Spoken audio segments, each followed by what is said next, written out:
OnlyFans has zero in-app discoverability, meaning growth relies on external platforms. MrBeast knows viral content like no other. If you're aiming for a wider audience, studying him is a must, so here are 4 things you can learn from him.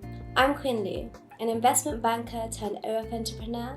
Let's dive in. The first clip I want to start with is... It's much easier to get 5 million views on one video than 50,000 views on 100 videos. It takes way less effort to get 5 million views in one video. MrBeast has this go hard or go home attitude to all his content, and you should too.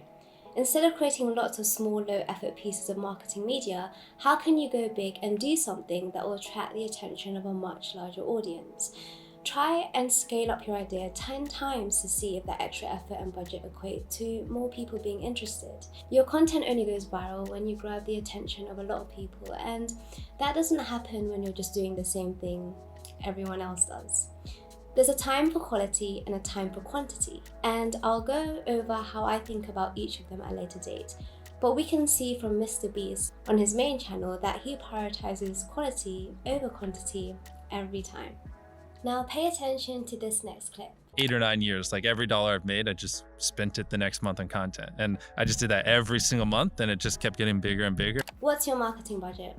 Let me guess, you don't have one. MrBeast's biggest success was the fact that he was the first YouTuber to stop emulating stardom and start operating like a tech company.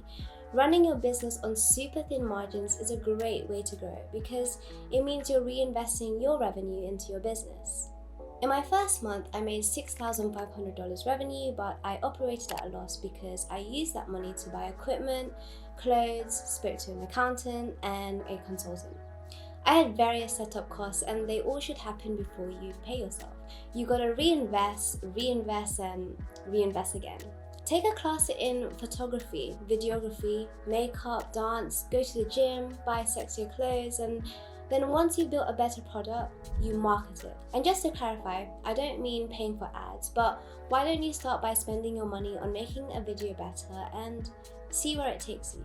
Moving swiftly on. A lot of people aren't willing to put in 10 hours days because they don't like what they're doing. So it's finding what they enjoy, because it is like a long grind. Like you're doing this for years, not months. So if you don't enjoy it, then you're gonna burn out. It's really hard to enjoy every part of your job. I don't think I've ever had that with any job I worked before. So you've got to figure out a way to turn something you don't enjoy into a task you like. I find posting Reddits for 2 hours a day to be a pretty painful experience, but I understand the importance of Reddit to my page. So I find enjoyment in tracking all the data and then analyzing it because I'm a nerd, and now I get to see what I could be doing better.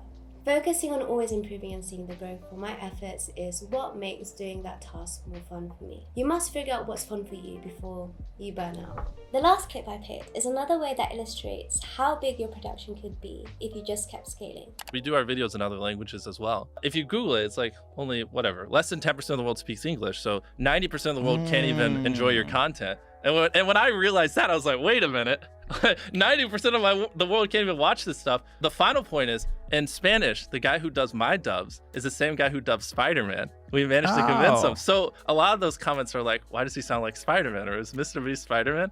That's hilarious. This is such an awesome tip that I haven't implemented at all.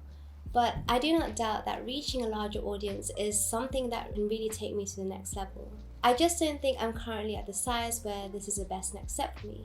My only point of concern is sometimes I see stunning Russian girls post titles with broken English, and they just don't do as well for that fact. I think if you're going to translate your content into another language, you better pay enough to get it done well. I don't think Google Translate will do the trick on this one, so maybe find somewhere between Google Translate and hiring Spanish Spider-Man. I love to look at people at the top of their field and see what applies to me. And if you like this video, please subscribe, as later I plan to go into detail on how some of the most successful girls on OnlyFans dominated the platform, and most importantly, what lessons we can learn from them.